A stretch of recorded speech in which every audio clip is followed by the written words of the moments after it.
Hi guys, welcome to baby craft and art channel. இன்றைக்கி நம்ம வீடியோவில் வெங்காயத்தை வச்சு நம்ம ஒரு க்யூட்டான கிராஃப்ட் பண்ண போகிறோம். அதாவது அந்த வெங்காயத்து மேலே இருக்க தோல் மட்டும் வச்சு தான் ஒரு செம்ம க்யூட்டான ஃப்ளவர் மேக் பண்ண போகிறோம்.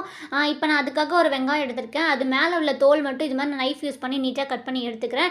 நீங்கள் ஏற்கனவே எப்போவுமே சமையலுக்கு யூஸ் பண்ணும்போது அந்த வெங்காய தோலெல்லாம் கட் பண்ணி எடுத்து வச்சுக்கிட்டீங்க அப்படின்னா க்யூட்டாக நல்லாவே காஞ்சிடும். அப்போ பண்ணும்போது இன்னும் சூப்பராக இருக்கும். நான் உங்களுக்கு ஃப்ரெஷ்ஷான வெங்காய தோலில் பண்ணி காமிக்கிறேன். இப்போ இது மாதிரி ஃபுல்லாக நான் கட் பண்ணி எடுத்துக்கிட்டேன். அதை எடுத்ததுக்கப்புறம் ஒரே ஒரு இதழில் மட்டும் பாருங்கள். நான் அது மாதிரி எடுத்துகிட்டு அதில் வந்துட்டு ஒரு இதழ் மாதிரி நான் ஒரு ஷேப்புக்கு தான் வந்துட்டு கட் பண்ணி எடுக்க போகிறோம். அதாவது ஒரு லீஃப் மாதிரி கூட நீங்கள் கட் பண்ணி எடுத்துக்கோங்க. இப்போ நான் கட் பண்ணிட்டேன். இது பாருங்களேன், இது மாதிரி க்யூட்டாக இது மாதிரி ஃபுல்லாகவே நம்ம கட் பண்ணி எடுத்துக்கலாம். ஓகே, இதில் என்ன ஃப்ளவர் பண்ணலாம் நான் காமிக்கிறேன். அதுக்காக A4 ஷீட் தான் எடுத்திருக்கேன். ரவுண்ட் ஷேப்பில் கட் பண்ணிவிட்டு அது மாதிரி நிறைய இதழ் நான் கொஞ்சம் கட் பண்ணி வச்சுருக்கேன். அது மாதிரி கட் பண்ணிவிட்டு இந்த இதழில் ஃபுல்லாக ஃபர்ஸ்ட் வந்துட்டு ஒரு லைன் ஃபுல்லாக நம்ம வந்துட்டு ஒட்டிக்கலாம்.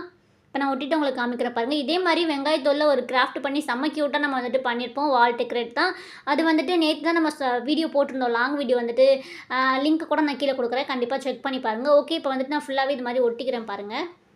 ஓகே, இப்போ நம்ம நிறையா வீடியோஸ் வந்துட்டு பார்த்தீங்கன்னா ரீசெண்டாக வேஸ்ட் திங்ஸ் எல்லாம் தூக்கி போடுற திங்ஸ் எல்லாம் எப்படி ரீயூஸ் பண்ணலாம் அப்படின்னு சொல்லிட்டு தான் வந்துட்டு ரீசெண்டாக நம்ம போடுற வீடியோஸ் எல்லாம் அந்த மாதிரி தான் போட்டுட்ருக்கோம். கண்டிப்பாக ரொம்பவே யூஸ்ஃபுல்லாக இருக்கும். வீட்டில் நம்ம தூக்கி போடுற திங்ஸ் எல்லாமே யூஸ் பண்ணுற திங்ஸ் தான். அதுக்காக நான் குப்பைன்னு சொல்லிட்டு தனியாக ஒரு வீடியோ கூட போட்டிருப்பேன்.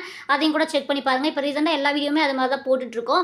அதனால் மறக்காமல் நம்ம சேனலை வந்துட்டு சப்ஸ்கிரைப் பண்ணல, புதுசாக இப்போ தான் நம்ம வீடியோ பார்க்குறீங்க அப்படின்னா கண்டிப்பாக சப்ஸ்கிரைப் பண்ணி வச்சுக்கோங்க. நிறைய இன்ட்ரெஸ்டிங்கான வீடியோ வந்துட்டு நம்ம சேனலில் போட்டுட்ருக்கோம். ஓகே, இப்போ வந்துட்டு செகண்ட் ரோ வந்துட்டு நான் ஒட்டிகிட்ருக்கேன். அது எப்படி ஒட்டணும்னு பார்த்தீங்கன்னா ஃபர்ஸ்ட் வந்துட்டு 2 இதழுக்கும் சென்டராக ஃபஸ்ட் ஒட்டிருக்கோம் இல்லையா, அந்த 2 இதழுக்கும் சென்டராக வர மாதிரி நெக்ஸ்ட் இன்னொரு இதழ் ஒட்டணும்.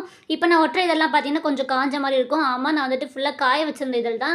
அந்த மாதிரி தான் நான் வந்துட்டு எடுத்திருக்கேன். ஓகே, நம்ம காஞ்சதுலேயும் பண்ணலாம், ஃப்ரெஷ்ஷாகவும் பண்ணலாம். ரெண்டுமே வந்துட்டு க்யூட்டாக தான் இருக்கும். ஓகே, நெக்ஸ்ட்டு சென்டரில் டிசைனுக்காக நான் வந்துட்டு துவரம் பருப்புன்னு சொல்லுவோம் இல்லையா, சமையலுக்கு யூஸ் பண்ணுவோம் இல்லையா, அந்த பருப்பு தான் எடுத்திருக்கேன். அதை வந்துட்டு செகண்டில் ஒரு பூ மாதிரி, அதாவது சென்டரில் ஒரு பருப்பு, சுற்றிலையும் வந்துட்டு பருப்பு மாதிரி ஒரு ஃப்ளவர் மாதிரி ஒட்டிக்கிற செம்ம க்யூட்டாக இருக்கும். இந்த பருப்பு தான் ஒட்டணும் அப்படின்னு கேட்டிங்கன்னா அப்படிலாம் இல்லை. உங்கள்கிட்ட என்ன மாதிரி பருப்பு இருக்கோ நீங்கள் அது மாதிரி யூஸ் பண்ணிக்கலாம். அதாவது மல்லிகை ஜாமான் யூஸ் பண்ணுவோம்ல, அந்த மாதிரி பருப்பு நீங்கள் எதுனா யூஸ் பண்ணிக்கலாம். ஓகே, இப்போ ஃபுல்லாக பண்ணதுக்கப்புறம் பார்த்தீங்கன்னா இது மாதிரி தான் இருக்கும். பாருங்கள், செம்ம க்யூட்டாக இருக்கும். ரொம்பவே அழகாக நம்ம வந்துட்டு வேஸ்ட்டை தூக்கி போடுற திங்ஸ் எல்லாமே நம்ம வீட்டை வந்துட்டு ரொம்பவே அழகாக மாற்றும் அப்படின்ற மாதிரி நம்ம நிறையாவே வீடியோ போட்டிருக்கோம். கண்டிப்பாக சூப்பராக இருக்கும். லாங் வீடியோ கூட இது மாதிரி நான் போட்டிருக்கேன் வெங்காயத்தூளில் யூஸ் பண்ணி. வீடியோ லிங்க் கீழே கொடுக்குறேன், கண்டிப்பாக செக் பண்ணி பாருங்கள். சூப்பராக இருக்கும். நேற்று தான் அப்லோட் பண்ணோம். ஓகே, இந்த வீடியோ யூஸ்ஃபுல்லாக இருந்திருக்கும்னு நினைக்கிறேன். இந்த வீடியோ பிடிச்சிருந்த வீடியோக்கு லைக் பண்ணிடுங்க. பை.